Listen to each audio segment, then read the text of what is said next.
Hi. ಇವತ್ತಿನ ದಿವಸ ಗಣಪತಿದು ಇನ್ನೊಂದು ಕಥೆನ ತಗೊಂಡು ಬಂದಿದ್ದೀನಿ.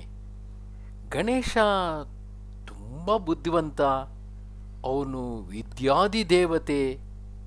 ಅವನನ್ನು ಪೂಜೆ ಮಾಡಿದರೆ ನಮಗೆ ತುಂಬ ವಿದ್ಯೆ ಕೊಡ್ತಾನೆ. ಹೀಗೆಲ್ಲ ಅಪ್ಪ ಅಮ್ಮ ನಿನ್ನ ಹತ್ರ ಹೇಳ್ತಾ ಇರ್ತಾರೆ ಅಲ್ವಾ. ಈಗ ನಿಂಗೂ ಗೊತ್ತಾಗಿದೆ ಯಾಕೆ ಗಣೇಶ ಬುದ್ಧಿವಂತ, ಅವನು ಯಾಕೆ ನಮಗೆ ವಿದ್ಯೆನ ಕೊಡ್ತಾನೆ ಅಂತ. ಬರೀ ಗಣೇಶ ಸುಮ್ಮನೆ ಕೈ ತೋರಿಸಿ ವಿದ್ಯೆ ಕೊಟ್ಬಿಡೋದಿಲ್ಲ. ಗಣೇಶನ ಥರನೇ ನಾವು ಸಣ್ಣ ಕಣ್ಣಿಟ್ಕೊಂಡು ಅಗಾಲವಾದ ಕಿವಿಯಿಂದ ಅಂದರೆ ಎಲ್ಲದನ್ನು ಕೇಳ್ತಾ ಗಮನ ಹರಿಸ್ತಾ ಬುದ್ಧಿಶಕ್ತಿಯಿಂದ ಯೋಚನೆ ಮಾಡ್ತಾ ಇದ್ರೆ ನಮಗೂ ಅವನ ಥರನೇ ತುಂಬ ವಿದ್ಯೆ ಬರುತ್ತೆ.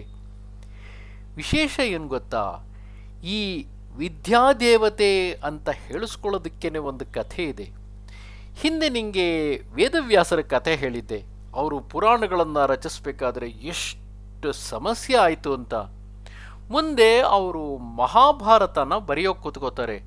ಮಹಾಭಾರತ ಅಂದರೆ ಸಣ್ಣ ಗ್ರಂಥ ಅಲ್ಲ, ಲಕ್ಷ ಶ್ಲೋಕ ಇರುವಂಥದ್ದು. 1,00,000 ಅಂದರೆ ಎಷ್ಟು ಸೊನ್ನೆ ಆಗತ್ತೆ ಗೊತ್ತಾ, ದೊಡ್ಡ ಗ್ರಂಥ. ನನ್ನ ಹತ್ರ ಒಂದಿದೆ, 30 ಪುಸ್ತಕ, 32 ಪುಸ್ತಕದಲ್ಲಿದೆ ಅದು ಮಹಾಭಾರತ. ಅಷ್ಟು ದೊಡ್ಡ ಪುಸ್ತಕ ಅದು. ಅದನ್ನು ಬರಿಬೇಕಲ್ಲ, ಯಾರು ಬರೆಯೋರು? ವೇದವ್ಯಾಸರು ಹೇಳ್ತಾರೆ, ನಾನೇನೋ ರಚನೆ ಮಾಡ್ತೀನಿ, ಹೇಳ್ತಾ ಹೋಗ್ತೀನಿ, ಆದರೆ ನಾ ಹೇಳಿದ್ದನ್ನು ಬರ್ಕೊಳ್ಳೋಕ್ಕೆ ಯಾರಾದರೂ ಬೇಕಲ್ಲ ಅಂತ. ಆವಾಗ ದೇವತೆಗಳೆಲ್ಲ ಏನು ಮಾಡ್ತಾರೆ, ಸರಿ ಇದನ್ನು ಬರ್ಕೋಬೇಕು ಅಂತಂದರೆ ಬಹಳನೇ ಕಷ್ಟ. ಯಾಕಂದರೆ ಎಷ್ಟು ದಿವಸಗಳಾಗುತ್ತೋ ಅಷ್ಟು ಹೊತ್ತು ಸಹ ಕೂತು ಬರೆಯೋ ಹಾಗಿರಬೇಕು. ಜೊತೆಗೆ ವ್ಯಾಸರು ಏನು ಮಾಡ್ತಾರೆ ಗೊತ್ತಾ, ಇನ್ನೂ ಒಂದು ಕಂಡೀಷನ್ ಹಾಕ್ತಾರೆ. ನಾನು ಹೇಳ್ತಾ ಹೋಗ್ತೀನಿ, ಆದರೆ ನಾನು ಹೇಳಿದ್ದನ್ನು ಅರ್ಥ ಮಾಡ್ಕೊಂಡು ಬರಿಬೇಕು, ಸುಮ್ಮನೆ ಉರು ಹೊಡೆಯೋದಲ್ಲ. ಅರ್ಥ ಮಾಡಿಕೊಂಡು ನಾನು ಏನು ಹೇಳ್ತಿದ್ದೀನೋ ಅದನ್ನು ಅರ್ಥ ಮಾಡ್ಕೊಂಡು ಬರೆಯೋ ಅಂಥವ್ರಾಗಬೇಕು ಅಂತ. ಸರಿ, ಈ ಕೆಲಸಕ್ಕೆ ಯಾರನ್ನು ಕರೆಯೋಕ್ಕಾಗತ್ತೆ? ಗಣಪತಿನೇ ಸರಿ. ಯಾಕೆ ಅಂತಂದರೆ ಅವನು ವಿದ್ಯೆಗೇ ಅಧಿದೇವತೆ ಅಲ್ವಾ. ಅವನಷ್ಟು ವಿದ್ಯಾವಂತ, ಅವನಷ್ಟು ಬುದ್ಧಿವಂತ ಇನ್ಯಾರಿರೋದಕ್ಕೆ ಸಾಧ್ಯ? ಆವಾಗ ವ್ಯಾಸರು ಒಪ್ಕೋತಾರೆ. ಗಣಪತಿನೇ ಬಂದು ಕೂತ್ಕೊಂಡು ಅವ್ರು ಹೇಳಿದ್ದನ್ನು ಅವ್ರು ಬೇಗ ಬೇಗ ಬೇಗ ಹೇಳ್ತಾರೆ. ಎಷ್ಟು ಫಾಸ್ಟಾಗಿ ಹೇಳ್ತಾರೆ.